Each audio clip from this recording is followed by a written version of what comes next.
From whataboutism to nihilism. Hypocrisy is an answer, not a question.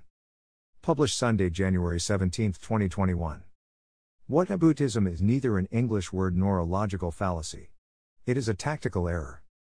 The concept of whataboutism has perhaps been demonstrated by current events. Let's try a simpler, less controversial example. You live in an apartment in New York. You agree to take a friend's cat, Squiggles, for a week. Your toilet leaks. Without thinking, you call the building superintendent. He fixes your toilet, then evicts you for having a cat in a no-pets building. Which crime you did. However, the super's brother-in-law is in the building too, and you happen to know that in his apartment, that motherfucker keeps a pet tiger. No shit. Your eviction defense relies on the fallacy to quote, literally you too. Actually the policy comes from the owners, not the super. It doesn't change what you did, that's the fallacy. Someone could have had an allergic reaction to Squiggles and died. Also, who exactly is allergic to tigers? To quote is a fallacy, in a certain context. That context is a rule which is external, absolute, consistent and undisputed. Whataboutism done right is not to quote, because it expands the frame of the dispute to question the rule itself, not whether the rule has been violated. What you are actually saying to the super is that he is a hypocrite. When he lectures you about either the importance of following the rules, or the peril of feline allergies, you know he doesn't give a gram of a damn about either. But that doesn't change the fact that you had a pet in the apartment, which was against the rules. Still guilty. But in power there are no rules. The line between politics and war is never sharp, the curb that keeps politics confined to the firm, clear asphalt of the law is never high. When we look at whataboutism through the eyes of power, we see another picture. You don't know why the super is evicting you. You know why he isn't, because he's a stickler for rules, or because he fears and hates cats. Wait, wasn't there a time he came by for a voluntary contribution for his friend's important charity? Maybe, asking for more regulatory information wasn't the right move. If you want to stay in the apartment, what you have to do is to escape the frame. Go to the owners, confess Squiggles, tell them about the super, his little racket, and the tiger, and odds are, they'll be grateful enough to let you stay. Rules or no rules. Worth a try. There is no rule allowing you to make this move, there is no rule prohibiting it, you are acting outside the dimension of rules, within the greater dimension of power. Whataboutism is a tactical error because it questions but does not escape the frame. When you say what about the tiger? To the super, you are accusing a hypocrite of being a hypocrite. There are two ways in which he could respond to this accusation. First, he could react like a philosopher and instantly admit the gravity of his logical error, which you have detected. Of course he is in the wrong.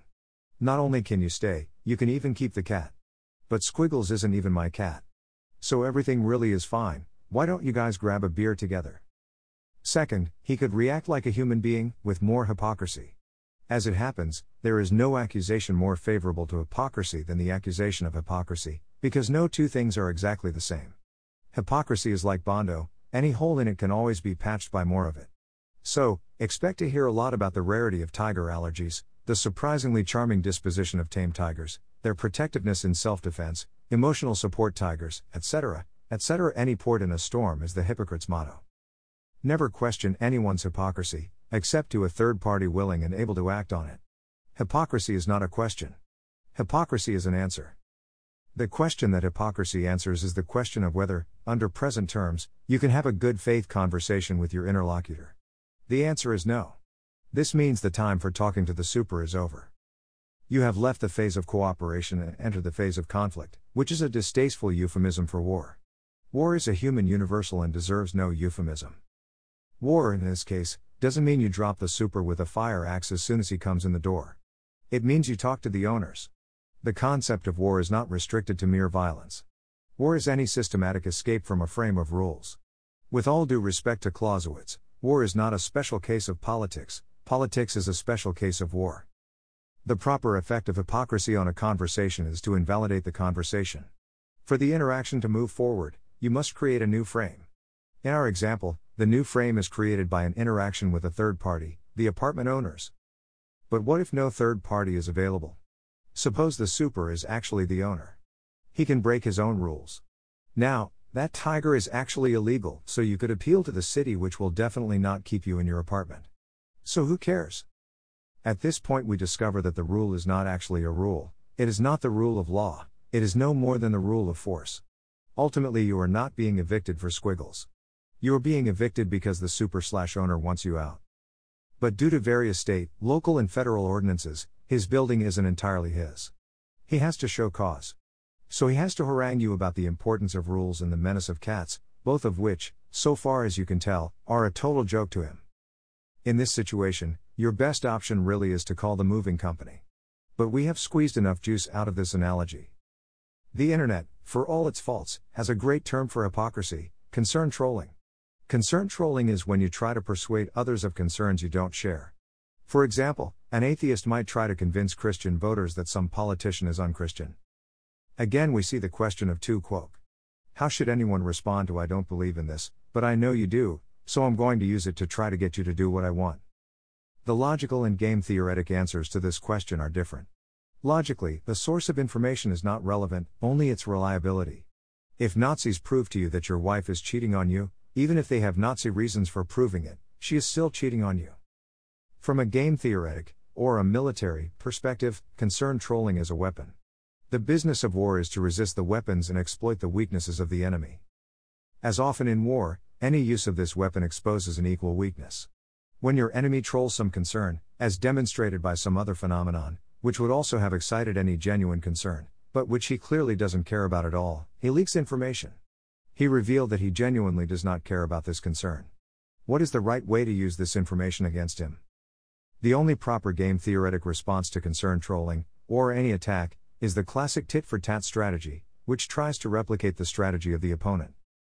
From a game theoretic viewpoint, the right response to any detection of a concern troll is to stop caring about that concern, at least, if that concern would limit your effectiveness against the troll. You should never care about anything that your enemy doesn't care about. This bad habit is a precious affectation that you cannot afford. For example, in a shooting war, if your enemy is unconcerned with human life, and takes no prisoners, your policy must be the same. The rules of engagement in any conflict should be symmetrical, and they can easily be made symmetrical. Just take each side's rules of engagement, then merge the documents. In case of conflict, pick the most lenient rule. If Hitler had used chemical weapons, the Allies had chemical weapons ready to go. Hitler's were actually better, but he didn't know it. Any side in any conflict which does not adopt this policy of symmetry has an inherent disadvantage in the conflict. Question: are you doing so well that this kind of handicap is no big deal? Or so badly that it's no big deal? Are you tired of winning? But what do you do when you discover that your enemy, so far as you can tell, has no concerns? That, like the shark in Jaws, he only cares about killing, eating and making more sharks.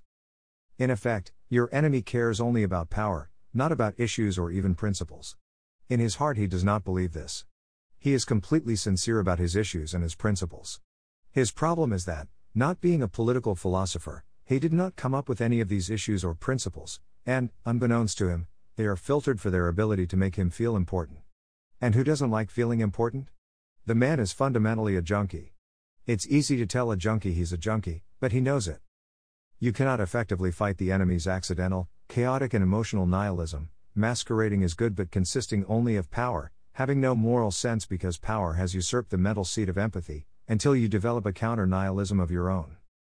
Of course, the enemy will project the frame of his own nihilism onto you. You must resist this frame at all costs, not because the enemy's kind of nihilism is bad, though it is bad, but simply because you cannot afford its costs and he can. For example, he can get rowdy and you can't. Your nihilism is of a completely different kind. It is intentional, orderly, and tactical. Tactical nihilism is the ability to accept any tactic that is genuinely useful in defeating the enemy. If you want to win, if it is your duty to win, you can accept no constraint on the efficiency of your actions motivated by a concern your enemy does not share. But you are only a tactical nihilist. Your concerns have not changed. What has changed is that you now recognize that the only practical road to satisfying those concerns is a road which may involve ignoring those concerns. Your moral philosophy is unchanged. You take no pleasure in your tactical nihilism, that would be submitting to the thrill of transgression. That one must be left for the enemy. Tactical nihilism is not for fun, nor is it for proving a point. If the enemy kills puppies, you do not kill puppies too, just to show you are his equal and have no less right to kill puppies. But if the life of one adorable beagle puppy, Spotto, can be taken to save the whole world, Spotto shall be slain without hesitation or regret. In fact, The cool head created by an attitude of detached tactical nihilism is often more careful than the warm head of engaged moral sincerity. It can be more systematic in excluding emotional biases that would compromise tactical efficiency. Kirk and Spock beam down to a planet which is governed by hypocrisy. The planet is a theocracy in which the priests do not believe in their own religion. But the peasants do, and the religion keeps them from rebelling against their priests. Many such cases. Concern trolling is a weapon of psychological domination. It normalizes a frame in which the dominant class is exempt from rules that bind the subaltern class. When their guys can do anything because they are on the side of the angels, and your guys get pulled over for a dirty taillight because you are on the side of the devils, they have broken away to a frame of power that cannot be reconciled with the concept of law. A state of domination is a state of war. The Civil War is not imminent, it is permanent. It was already happening, but you didn't see it. It is not being fought with bullets and probably never will be. Psychological warfare is still war. Each side of each war has its ceiling of escalation, above which it does not go, below which there are no rules. Totally ignoring the prime directive for the moment, suppose Kirk and Spock want to end the cold Civil War and help heal the planet. Obviously this is a revolution complete problem. The planet's regime depends on hypocrisy as a load-bearing element. No harm need come to the priests if their regime is decommissioned in an orderly way.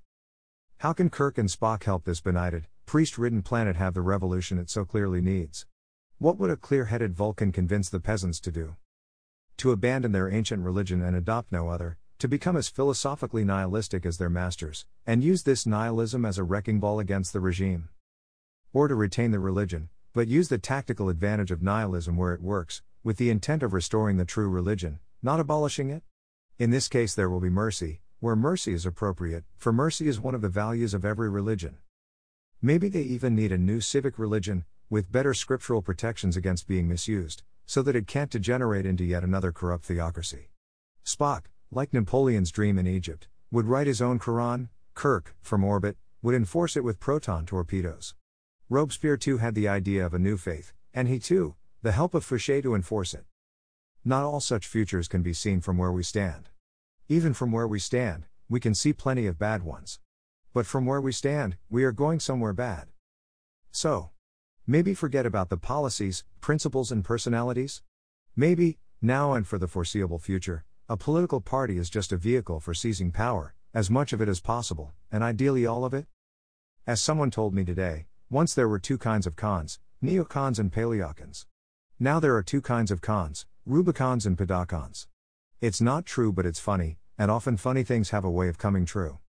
The future of conservatism will be, the GOP as a post-leftist revolutionary party. Discuss. You can comment if and only if you subscribe. Please, no sedition in the comments. Subscribe now.